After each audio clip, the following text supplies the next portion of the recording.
Antes de que multitudes fueran sanadas, antes de que los muertos volvieran a la vida, antes de que su nombre fuera conocido alrededor del mundo como el apóstol de la fe, solo había un niño pobre en una aldea de Inglaterra. Smith Wigglesworth nació en 1859 en Manston, en el interior de Yorkshire, en una familia tan humilde que comenzó a trabajar a los 6 años para ayudar a sostener su hogar. Era solo un niño entre el humo de las fábricas, las herramientas pesadas y la dura realidad del mundo industrial. Pero había algo diferente en ese chico. No tenía educación, no tenía acceso a la cultura, no sabía leer ni escribir, pero el cielo ya había marcado su nombre. A los 8 años, escuchó por primera vez en una pequeña iglesia metodista el mensaje de la cruz. El predicador decía con sencillez: Jesús murió por ti. Esa frase, que para muchos era común, atravesó el corazón de Smith como una espada de fuego. Esa noche entregó su vida a Cristo. La fe que nació allí era cruda, simple, pero completamente sincera. No comprendía todo, pero creía en todo lo que estaba escrito en la palabra. Lo más extraordinario es que, incluso sin saber leer, comenzó a orar por los enfermos y ver a personas ser sanadas. Smith creció en un tiempo en que la religión era fría, el pecado estaba normalizado y la fe genuina parecía extinta. Pero él no fue moldeado por su entorno. Mientras la mayoría buscaba comodidad, él buscaba consagración. Mientras otros buscaban explicaciones, él buscaba la presencia. Su fe no se basaba en libros de teología, sino en una comunión directa con un Dios vivo. A los 20 años, se casó con Polly, una mujer llena del espíritu que sería fundamental en su formación. Fue ella quien le enseñó a leer, y el único libro que eligió leer a lo largo de su vida fue la Biblia. Nada más. Ni periódicos, ni revistas, ni otro libro. Solo la palabra de Dios. Y lo hacía todos los días, una y otra vez, hasta que no solo estuviera en su mente, sino en su sangre, en sus huesos, en cada fibra de su ser. Smith Wigglesworth nunca fue conocido por ser pulido, elocuente o intelectual, pero había algo en su vida que lo hacía inconfundible. Él llevaba la presencia de Dios. Después de aprender a leer con su esposa Polly, Smith tomó una decisión que marcaría todo su ministerio. Solo leería la Biblia. Ningún periódico, ninguna revista, ningún otro libro. Decía que el mundo ya ofrecía demasiadas distracciones y que no valía la pena ocupar la mente con aquello que no traía vida.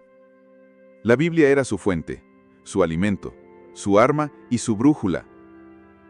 La leía con temor, con hambre, con fe. Su casa era conocida por su ambiente de reverencia. No se toleraba ninguna conversación frívola, broma carnal o comentario inútil. Era como si su hogar fuera una extensión del altar de Dios. Se cuenta que un día un pastor llegó a su puerta con un periódico bajo el brazo y Smith lo recibió diciendo: «Deja esa cosa del diablo afuera, aquí solo entra la verdad». Esta dedicación a la palabra no era teórica, era viva. Creía que lo que estaba escrito debía ser vivido. Ayunaba constantemente, oraba en todo momento. Nunca pasaba más de 30 minutos sin orar y nunca oraba más de 30 minutos seguidos, porque vivía en oración continua. Su corazón estaba completamente separado del mundo. Decía: si quieres los mismos resultados que yo, vive la misma vida que yo vivo. Una vida de muerte para el yo y rendición total al Espíritu Santo. La santidad para él no era una doctrina, sino un estilo de vida. No aceptaba convivir con el pecado ni excusas para la debilidad espiritual. Era duro, directo, hasta ofensivo para algunos, pero los cielos reconocían su voz. Cuando oraba, los demonios salían, las enfermedades retrocedían y el ambiente cambiaba.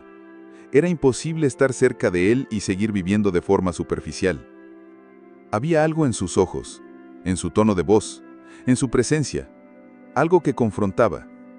No era popular, pero era peligroso para el infierno. Esa era la base de todo lo que vivió. Una vida de oración constante, ayuno regular, comunión con el Espíritu Santo y obediencia radical a la palabra. Mientras muchos buscaban poder para impresionar, Smith buscaba pureza para agradar. Y por eso, Dios le confió un nivel de autoridad espiritual que pocos experimentaron. Porque el poder de Dios no descansa en los talentos, sino en la santidad. Y Smith Wigglesworth entendió esto desde el principio. Su fe no era teórica, ni educada. Era viva, cruda, audaz e innegociable. Creía en cada palabra de la Escritura, como si hubiera sido escrita directamente para él. Y si Dios dijo algo, entonces estaba hecho. Punto final. No discutía, no racionalizaba, no aceptaba excusas, él creía, y esa fe simple pero profunda lo convertía en un gigante espiritual. Decía, no me muevo por lo que veo, me muevo por lo que creo.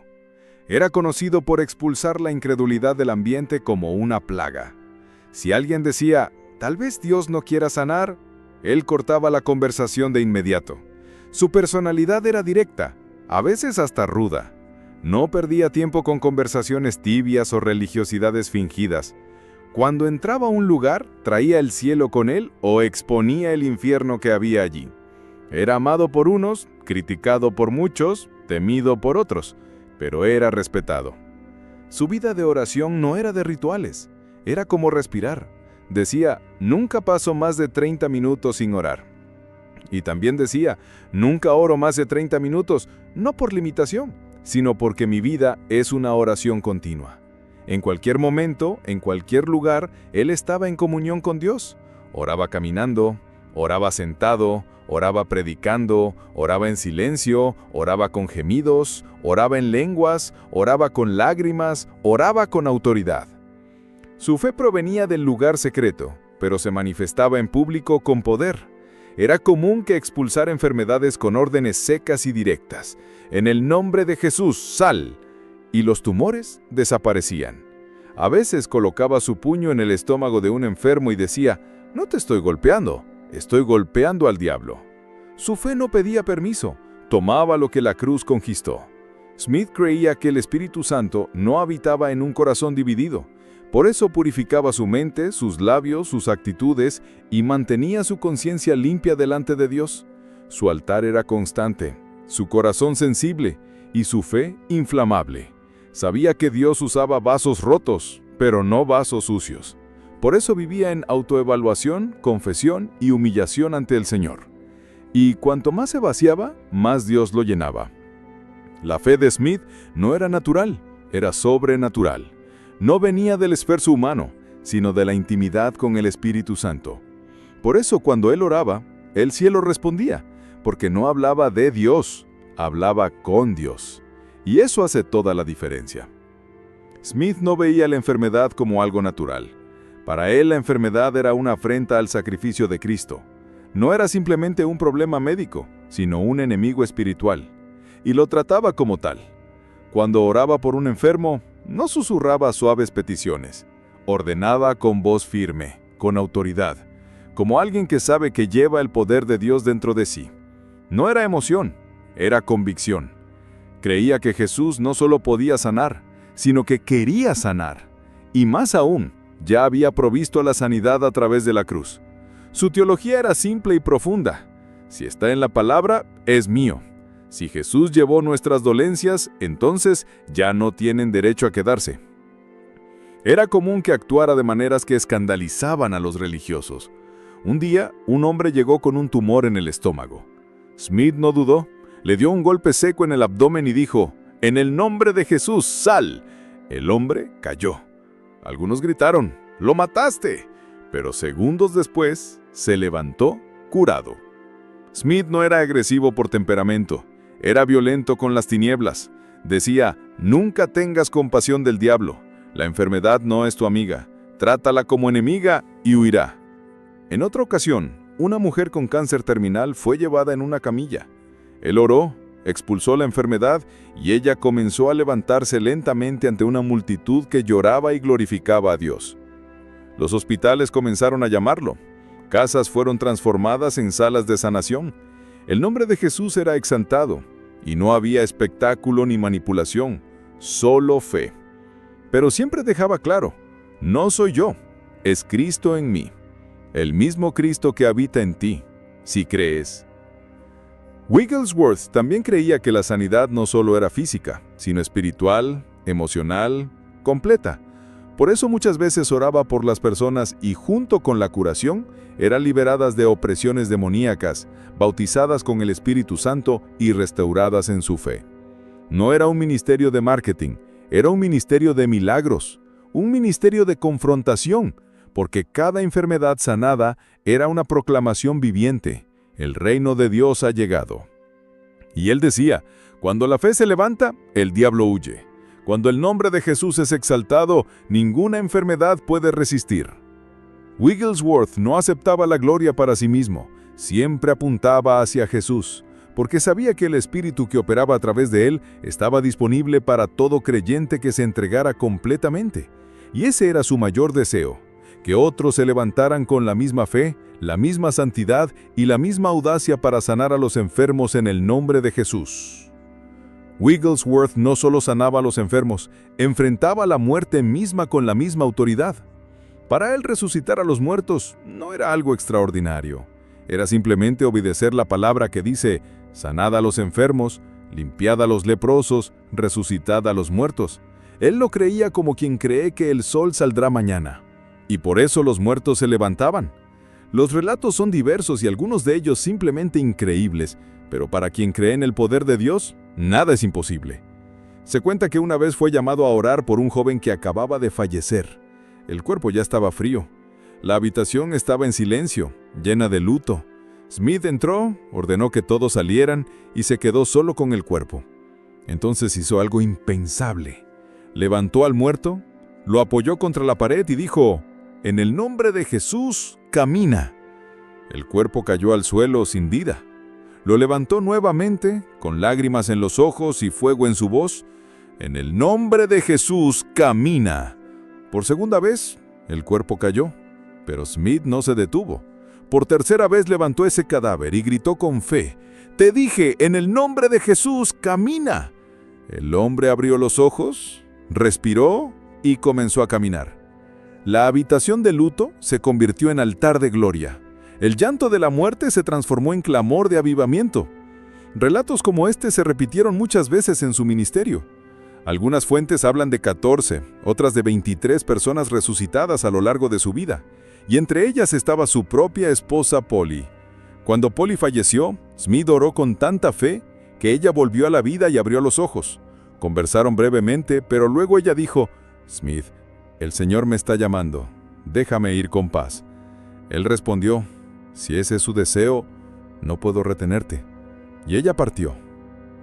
Él creía que si Jesús venció la muerte, los hijos de Dios también deben caminar sobre ella con autoridad. Decía, la muerte es una mentira cuando se enfrenta a la vida de Cristo, porque para él, la fe que sana es la misma que resucita. No hay división, solo hay un Dios poderoso y un nombre sobre todo nombre, Jesús. Smith Wigglesworth vivió como quien ya había muerto para el mundo y por eso no temía al final. Creía que hasta el último suspiro el creyente tiene autoridad para manifestar el reino. Y si Dios quisiera, hasta los muertos se levantarían de nuevo, porque la fe que habita en un hombre lleno del Espíritu Santo no reconoce fronteras, ni siquiera la del sepulcro. Smith Wigglesworth fue un hombre de fe, incluso antes de conocer el bautismo en el Espíritu Santo. Ya oraba por los enfermos, ya creía en las promesas, ya vivía apartado del mundo. Pero había algo que aún no había experimentado, la unción de poder que Jesús prometió. Solo después de mucho tiempo convertido y ya en el ministerio, tuvo un encuentro que cambiaría todo. Fue invitado a una reunión en Sunderland, Inglaterra, donde los cristianos estaban siendo bautizados en el Espíritu y hablando en lenguas. Al principio, él era escéptico. Lo consideraba innecesario, incluso extraño. Pero algo lo inquietaba por dentro. Un fuego que aún no se había encendido. En la reunión, vio a hombres y mujeres sencillos, siendo llenos de gloria, siendo transformados, y su corazón comenzó a arder. Entonces se arrodilló y clamó, «Señor, yo también quiero». Esa noche, Smith Wigglesworth fue bautizado con el Espíritu Santo. Lenguas extrañas fluían de sus labios y una onda de poder invadió su alma. Después dijo, «En ese momento recibí una nueva unción. La Biblia se hizo viva de una manera que nunca había sido. Mi predicación cambió, mi fe creció y me convertí en un nuevo hombre». Después de ese bautismo, todo se intensificó. Predicaba con fuego. Cuando hablaba en lenguas, el ambiente temblaba. El Espíritu Santo no era para él una teoría, era una persona viva, real, presente. Decía, nunca subo a un púlpito sin orar en lenguas antes, porque quiero hablar bajo la unción y no desde mi inteligencia. Wigglesworth creía y enseñaba que el bautismo en el Espíritu Santo no era un lujo, era una necesidad. Era la diferencia entre caminar en lo natural y operar en lo sobrenatural. Y no solo hablaba en lenguas, también profetizaba. Varias veces durante sus mensajes interrumpía la predicación con palabras de conocimiento y discernimiento. Decía nombres, describía enfermedades, llamaba a personas del medio de la multitud. Él oía la voz de Dios con claridad. Una vez paró una reunión y señaló a una mujer al fondo de la iglesia. El Señor te está sanando ahora de un cáncer que los médicos dijeron que era incurable. Ella cayó en llanto. La semana siguiente trajo el examen. Ya no había tumor. También profetizó tiempos futuros. Dijo que habría un movimiento del Espíritu donde la palabra y el poder caminarían juntos, que el Espíritu Santo se movería con pureza y autoridad en los últimos días. Una generación llena de palabra, llena de espíritu y llena de fe. Wigglesworth anhelaba esa presencia. Cuando oraba en lenguas, el ambiente se transformaba. Un hombre entró una vez en su casa y cayó de rodillas, llorando, solo por estar cerca de él. El nivel de unción era tan palpable que las personas sentían convicción de pecado solo al estar a su lado. Decía, si estás lleno del Espíritu Santo, serás un peligro para el infierno y un canal de gloria para el cielo. Porque él sabía que el Espíritu Santo no vino solo para consolarnos, vino para capacitarnos, encendernos y usarnos para manifestar el reino de Dios con poder. Smith Wigglesworth caminaba con el Espíritu como un amigo íntimo, oía su voz, obedecía sus mandatos y dependía completamente de él. Y por eso, el mundo natural no podía explicar lo que hacía, porque lo que lo movía no era fuerza humana, sino el propio Espíritu de Dios en furia santa. Smith Wigglesworth vivió 87 años, pero el tiempo nunca fue capaz de apagar lo que Dios hizo a través de él. Murió en 1947, tranquilamente en una reunión de pastores, sin enfermedad, sin dolor, sin agonía. Simplemente partió como un hombre que cumplió su misión y escuchó desde el cielo, buen siervo y fiel. Pero su muerte no fue un fin, fue una semilla, porque el legado de un hombre lleno del Espíritu Santo nunca muere. Wigglesworth predicó en decenas de países, llenó auditorios, pero nunca buscó fama, nunca usó escenarios para promoverse a sí mismo, solo quería que Cristo fuera exaltado. Y toda su vida gritó esa verdad. Jesús aún sana, Jesús aún salva, Jesús aún bautiza con el Espíritu Santo y Jesús aún resucita a los muertos. Miles fueron sanados, cientos fueron liberados, vidas fueron restauradas, naciones fueron sacudidas, pero el mayor impacto fue invisible, el despertar de una fe viva en el cuerpo de Cristo. Él profetizó que en los últimos días el Señor levantaría una generación que caminaría en mayor poder, mayor gloria y mayor santidad que cualquier otra generación anterior. Dijo que veríamos la palabra y el Espíritu caminando juntos, y que esa combinación incendiaría al mundo con el mayor avivamiento de la historia. Esa generación, dijo, no dependería de nombres, placas o títulos. Estaría compuesta por hombres y mujeres comunes, pero totalmente rendidos. Personas que no aman sus vidas, que viven de rodillas, que conocen la voz del Espíritu más que la opinión de los demás. El legado de Smith Wigglesworth no está en libros, está en fuego, en fe viva en vidas que decidieron no vivir más en lo natural, sino operar en lo sobrenatural.